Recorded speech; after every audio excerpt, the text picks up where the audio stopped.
बाल कहानी। मेहनत की रोटी का रहस्य। रामनगर में असामाजिक तत्वों के क्रियाकलाप बढ़ रहे थे।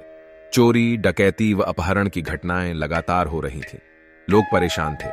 रामनगर के राजा के पास तक इसकी सूचना काफी देर में पहुंची। तुरंत पुलिस उसकी हरकत में आ गई। असामाजिक तत्वों का मुखिया रमेश था। वह ज्यादा साहसी तो न था, पर होशियार था, पर हर समय सतर्क रहता था। जैसे ही उसे पता चला कि बात राजा के पास पहुंच गई है और पुलिस उसकी तलाश में है, वह तुरंत अपने प्रमुख साथियों के साथ घने जंगल में भाग गया।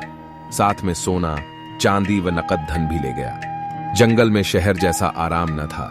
खाने पीने का सामान शहर से ही मंगाना पड़ता था, तथा जंगल में भी हर 2-4 दिन में रहने की जगह बदलनी पड़ती थी। क्योंकि पुलिस से पकड़े जाने का डर था, रामनगर में उसके कुछ साथी पकड़े जा चुके थे और असलियत राजा के सामने आ गई थी। राजा ने पुलिस के प्रमुख को आदेश दिया था कि रमेश और उसके साथियों को पकड़ कर दरबार में हाजिर किया जाए। इसलिए जंगल को भी चारों तरफ से घेर लिया गया था। एक दिन रमेश और उसके साथी खाना खा रहे थे। पुलिस के आने की सूचना मिली।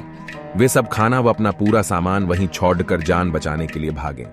जिसको जिधर रास्ता मिला वह उधर भाग लिया। रमेश भी अपने साथियों से अलग हो गया। रमेश बेहताशा छिपता भागा जा रहा था। बहुत थक जाने से एक सरोवर के किनारे बैठ गया। पास ही एक छोटी सी कुटिया दिखाई दी। रमेश वहां गया तो उसने देखा कि एक संत साधनारत है। वह कुटिया के बाहर बैठ गया। कुछ देर ये संत जी साधना से उठे तो रमेश को देखकर बोला, बेटा, इस घने जंगल में तुम कैसे? रमेश ने अपना सही परिचय नहीं दिया। अपना नाम व शहर गलत बता दिया। बहुत भूख लगी थी, इसलिए फल खा तो गया, पर जंगल में फल खाते खाते उसका जी भर गया था। कई दिनों से अन्न के दर्शन नहीं हुए थे। कुछ देर बाद संत जी ने कहा, मैं संत जरूर हूं।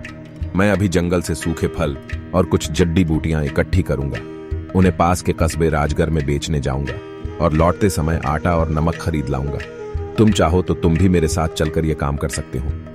रमेश ने कुछ देर सोचा, क्योंकि पकड़े जाने का डर था, पर राजगढ़ दूसरी रियासत में था। वहां जाने में कोई खतरा न था, इसलिए संत जी के साथ चल दिया।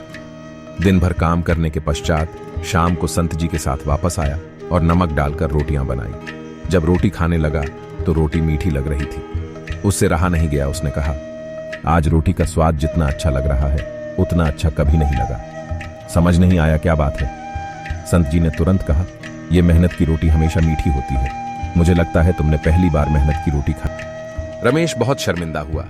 उसने संत जी को सब कुछ बता दिया तथा अपने पुराने कामों को हमेशा के लिए छोड़ देने की प्रतिज्ञा की। संत जी ने कहा, बहुत अच्छी तरह सोच लो।